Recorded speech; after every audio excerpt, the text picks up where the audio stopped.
우리 함께 볼 말씀은 창세기 27장 41절부터 45절의 말씀입니다. 창세기 27장 41절부터 45절 말씀을 우리 합독하도록 하겠습니다.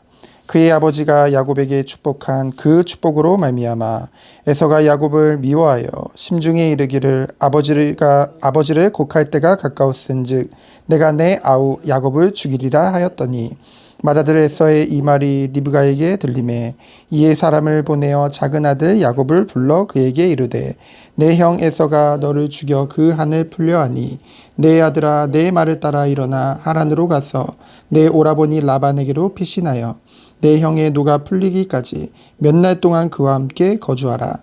내 형의 분노가 풀려 내가 자기에게 행한 것을 잊어버리거든 내가 곧 사람을 보내어 너를 거기서 불러오리라. 어찌 하루에 너희 둘을 이르랴. 아멘. 사람에 대해서 인간은 생각하는 동물이다. 철학자가 내린 결론이죠. 실제 인간은 생각을 참 많이 합니다. 특별히 하나님을 떠난 사람들은 더 많은 생각들을 할 수밖에 없죠. 왜요? 앞으로 자기가 이 땅에서 살아남는 것이 너무나도 힘들기 때문에, 생존이 목적이기 때문에. 언약 안에도 있음에도 불구하고 믿음이 연약할수록 생각이 많아지고 생각이 복잡해질 수밖에 없습니다. 왜요? 이것저것 사람과 환경과 그리고 모든 것들을 앞서서 생각을 해야 되기 때문에. 그러면은 믿음이 연약하다고 했는데요. 그럼 믿음이 있는 자들은 무엇을 믿는 것입니까? 바로 하나님의 언약을 믿는 믿음이죠. 오늘 본문에 나오는 에서, 리브가, 야곱은 나름대로의 생각과 계획을 짜게 되어집니다. 에서는 곧 아버지 곡소리 할 때, 즉 곧 아버지가 죽을 때가 됐다고 생각을 했죠. 그래서 죽으면 아우 야곱을 죽이겠다는 계획을 세웁니다.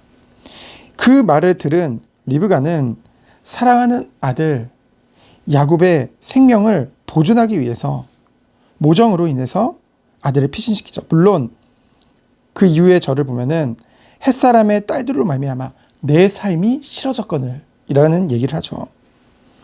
그럴 수 있습니다. 왜냐하면은 에서가 이제 이방인들과 이제 결혼을 했잖아요. 그거로 인해서 자기의 마음이 싫어졌을 수도 있죠. 그럴 수 있지만 어찌 보면은 그 말 속에는 환경과 사람을 탓하는 그런 말이 심겨져 있죠. 말이라는 게 굉장히 중요하잖아요. 아다르고 어다른 건데요.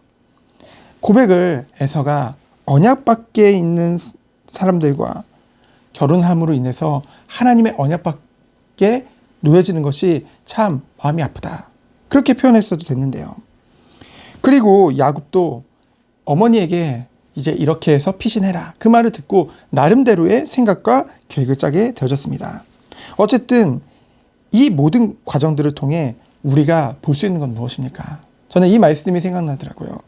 잠언 16장 9절에 보면은 사람이 마음으로 자기 길을 계획할지라도 그 걸음을 인도하시는 분은 여호와 하나님이시다. 우리가 언약 안에서 이런 계획 저런 계획을 짜게 되어지잖아요. 근데 결국 그 모든 것들을 인도하시는 분은 하나님이시라는 거죠.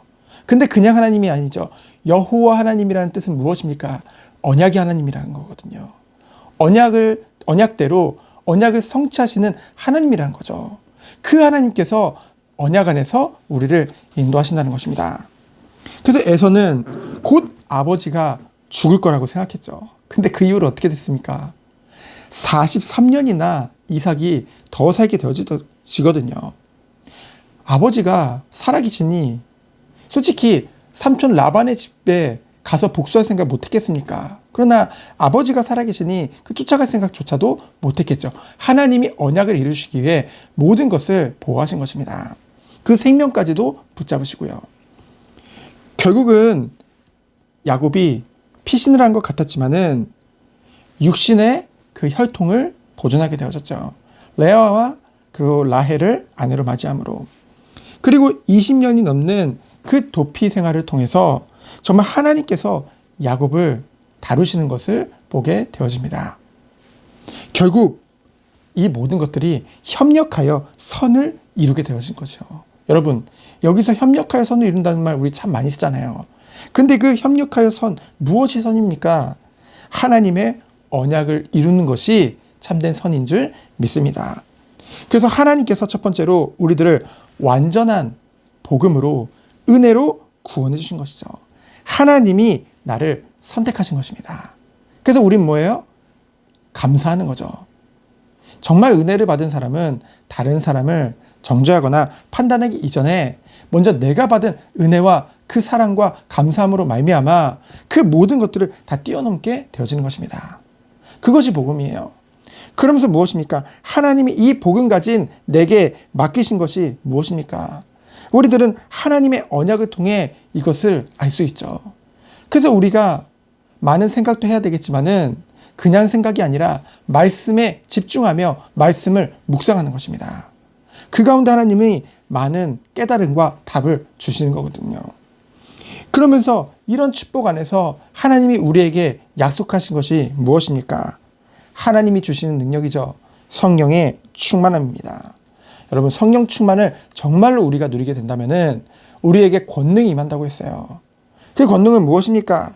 세상이 감당하지 못하는 사람으로 우리를 부르시는 거예요. 결코 이기지 못하리라.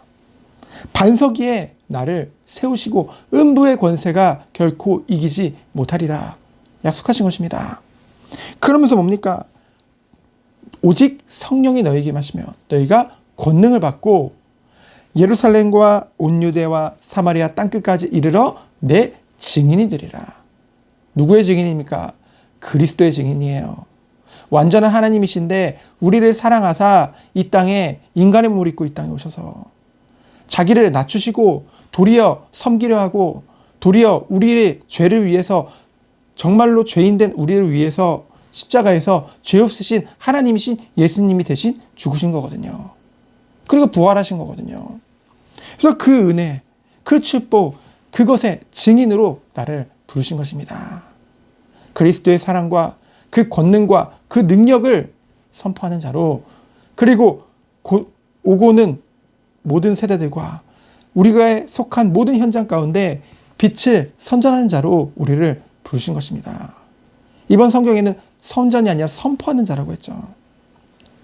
그래서 오늘 정말로 주일입니다. 오늘도 오직 하나님의 언약 속에 내 생각, 내 기준, 내가 원하는 응답이 아니라 하나님이 원하시는 응답 속에 들어가는 참 예배 축복 누리는 하루 되어지기를 예수 그리스도 이름으로 축원드립니다. 시간 기도합니다. 하나님 감사합니다. 하나님의 살아계심이 나를 통해 증거되어질 수 있도록 오늘도 모든 예배를 통해서 오직 복음 속에, 언약 속에, 말씀 속에 들어간 하루 되도록 주께서 축복하여 주옵소서. 살아계신 예수 그리스도 이름으로 기도합니다. 아멘. 하나님 감사합니다. 오늘도 주님의 힘을 더해주시고 능력을 더하여 주옵소서. 주님의 계획 속에 주님이 약속하신 생명의 충만을 누리게 되도록